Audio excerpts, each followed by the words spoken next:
Hello বন্ধুরা, আমার নাম হাসানুর। আমি কলকাতার একজন ক্যাব ড্রাইভার। আজকে সারাদিন আর্নিং কত করলাম সেটাই আপনাদের সঙ্গে শেয়ার করব। প্রথম টিপ নিয়ে গেলাম দোলতলায় 265 টাকায় বন্ধুরা। পরের টিপ দোলতলা থেকে হৃদয়পুর 150 টাকা ফেয়ারে। হৃদয়পুর ড্রপ করে আর একটা পিক আপ পেয়ে গেলাম স্টেশন রোডের মধ্যে। হৃদয়পুর থেকে পিক আপ করে নিয়ে গেলাম রাজবাড়ি দমদম। 8.5 কিলোমিটার রাস্তায় 233 টাকা ফেয়ার পেলাম। দমের মধ্যে আর একটা টিপ পেলাম 259 টাকায়। 4 কিলোমিটার রাস্তা ছিল।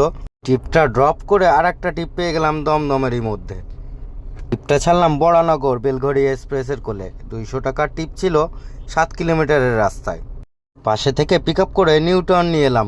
321 টাকা ফেয়ার ছিল 12 কিলোমিটার রাস্তায়। বন্ধুরা, নিউ টাউন থেকে পিক আপ করে সেক্টর 4 নিয়ে গেলাম 163 টাকা ফেয়ারে 4 কিলোমিটার রাস্তায় বন্ধুরা। সেক্টর 4-এ কিছুক্ষণ দাঁড়িয়ে আর একটা পিক আপ পেলাম নিকো পার্কের কাছে। নিকো পার্ক থেকে পিক আপ করে নিয়ে গেলাম শ্যামনগরের মধ্যে বাবুইহাটি। 246 টাকা ফেয়ারে 8 কিলোমিটার রাস্তা বন্ধুরা। শ্যামনগর থেকে টিপ নিয়ে চলে গেলাম দমদম রোড। 315 টাকা ফেয়ারে 8 কিলোমিটার রাস্তা ছিল বন্ধুরা। দমদম রোড থেকে পিক আপ পেলাম 2 কিলোমিটার রাস্তায়। 136 টাকা ফেয়ার ছিল দমদমেরই মধ্যে। দমদম রোড থেকে পিক আপ করে নিয়ে এলাম ডায়মন্ড প্লাজা।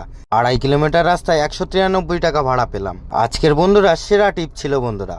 পরের টিপ ডায়মন্ড প্লাজা থেকে পিক আপ করে ইছাপুর নিয়ে গেলাম। ইছাপুর ড্রপ করে ফেয়ার পেলাম 673 টাকা। 25 কিলোমিটার রাস্তা ছিল, 50 মিনিট টাইম লাগলো বন্ধুরা। ইছাপুর ড্রপ করে আর একটা পিক আপ পেয়ে গেলাম। 2 কিলোমিটার দূরে পিক আপ ছিল বন্ধুরা।